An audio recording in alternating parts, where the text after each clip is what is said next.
Assalamualaikum warahmatullahi wabarakatuh. Rahayu, rahayu, rahayu. Semoga panjenengan semua senantiasa diberikan kesehatan, kemudahan, dan apa yang diinginkan senantiasa diberikan oleh Sang Yang Agung. Dan apa yang bala yang akan datang terhadap kita dijauhkan oleh Sang Yang Penang. Dan diri kita senantiasa dikasihi oleh Sang Yang Kuasa.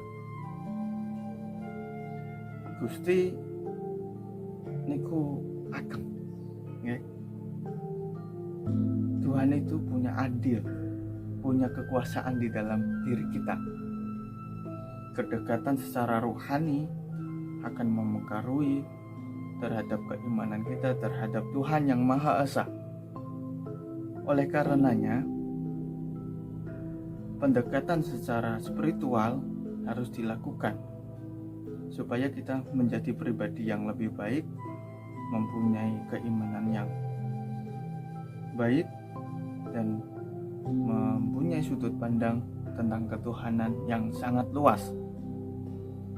Ada beberapa hal yang harus dilakukan selain dari beribadah menurut teman-teman, menurut kepercayaan teman-teman dari Islam, Buddha, Hindu, Katolik, Kristen, Konghucu, dan Kejawen. Semua agama di mata Tuhan sama, menebarkan kebaikan, menebarkan keindahan. Hanya saja cara ritualnya berbeda. Agama Islam dengan sholat, dengan bermuamalah, dengan beramal baik. Demikian dengan agama yang lain, agama Konghucu, Hindu, Buddha, Kristen, Kejawen, semua punya cara beribadah masing-masing dan tentunya tetap menebarkan kebaikan bagi lingkungan sekitar. Laku spiritual secara apa yang saya alami, yang saya lakukan berdasarkan guru-guru yang saya tempuh melalui guru pembimbing yang saya lakukan, yang saya dibimbingnya. Ada yang namanya laku mutih. Laku mutih ini ada beberapa cara, teman-teman, yang pernah saya dapatkan dari guru-guru saya. Di antaranya satu, puasa mutih yang pertama, kita hanya diberikan untuk mengonsumsi nasi putih, air putih, tanpa hal-hal yang lain. Konsumsi tapi tidak seperti halnya Ramadan, tetap makan, cuman dengan nasi putih dan air putih itu. Yang kedua, kita melakukan puasa seperti halnya puasa Ramadan, puasa pada umumnya, mulai dari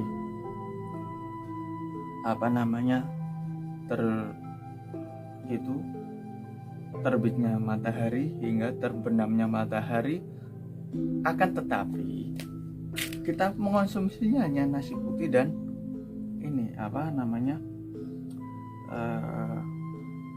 air putih.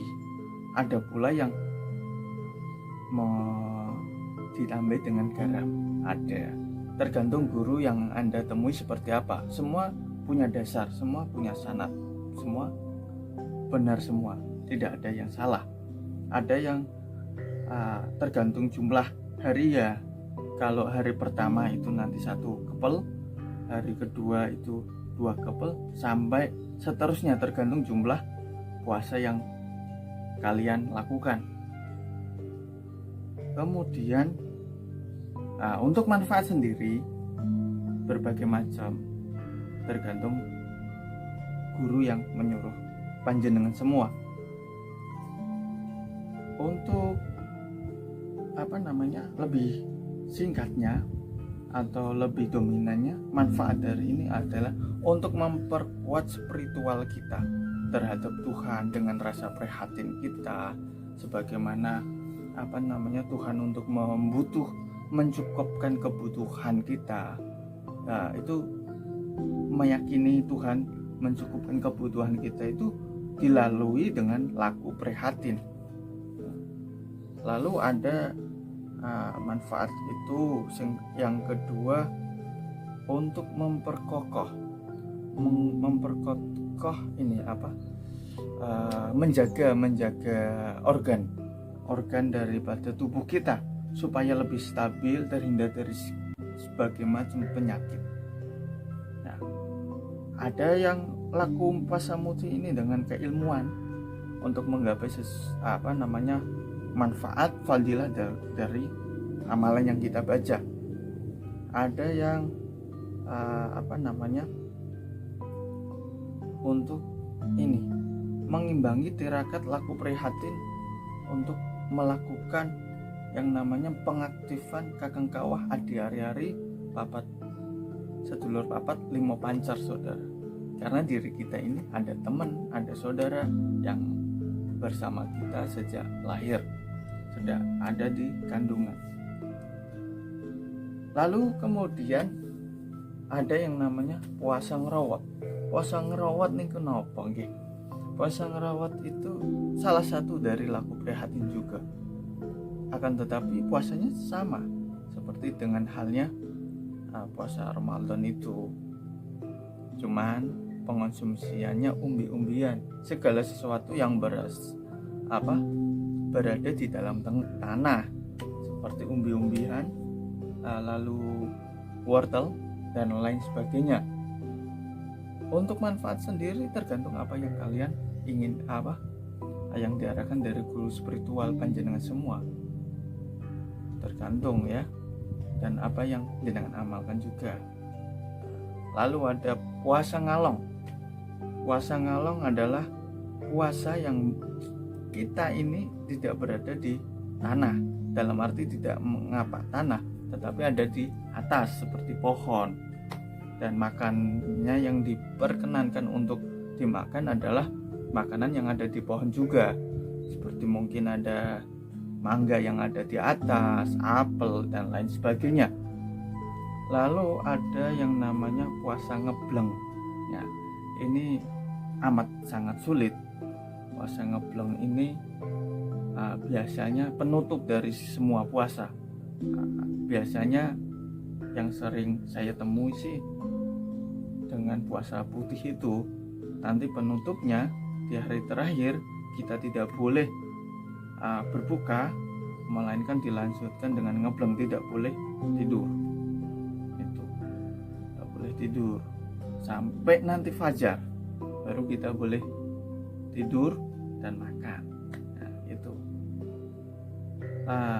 tapi sangat berat teman-teman untuk melakukan hal ini, dan biasanya ini adalah ilmu-ilmu yang kuno yang biasanya melakukan laku-laku ini, ilmu yang sangat berat.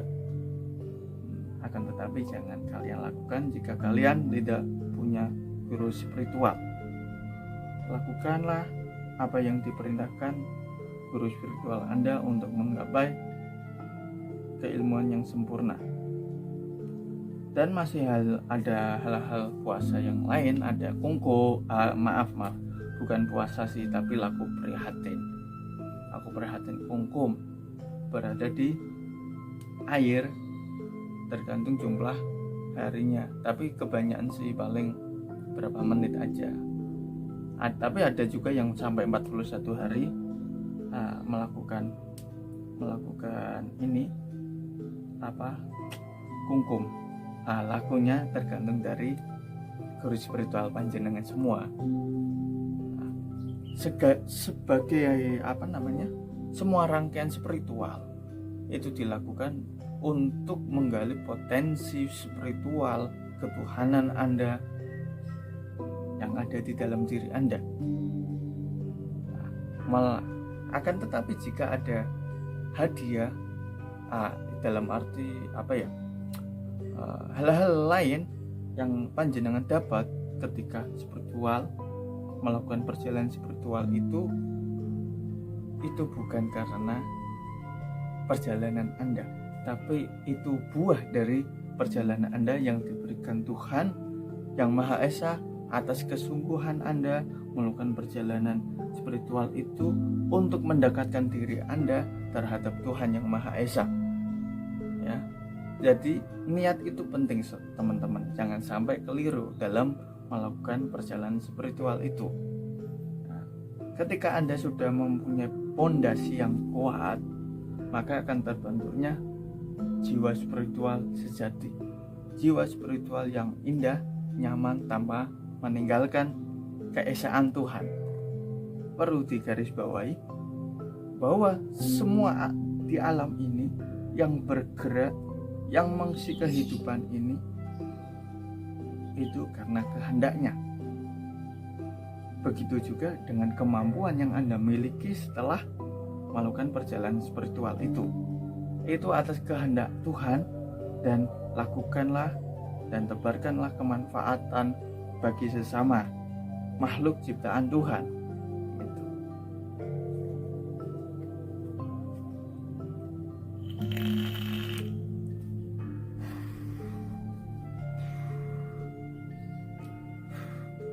Sambil nge-vape dulu teman-teman.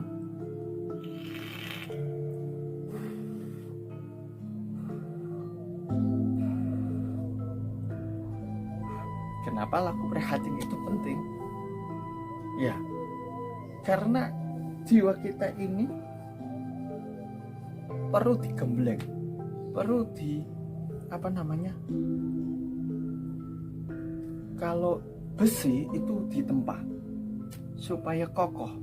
Semakin ditempa besi itu pasti akan menghasilkan sebuah karya yang terbaik, akan menimbulkan sebuah karya yang diinginkan, bukan karena tempaan itu, tapi melihat siapa yang menempa. Oleh karenanya, lihatlah siapa gurunya ketika Anda ingin mendapatkan jiwa spiritual yang sejati, jiwa spiritual yang terbaik, ya. Dan sebagaimana memandang Tuhan yang Maha Esa tergantung daripada guru spiritual panjenengan.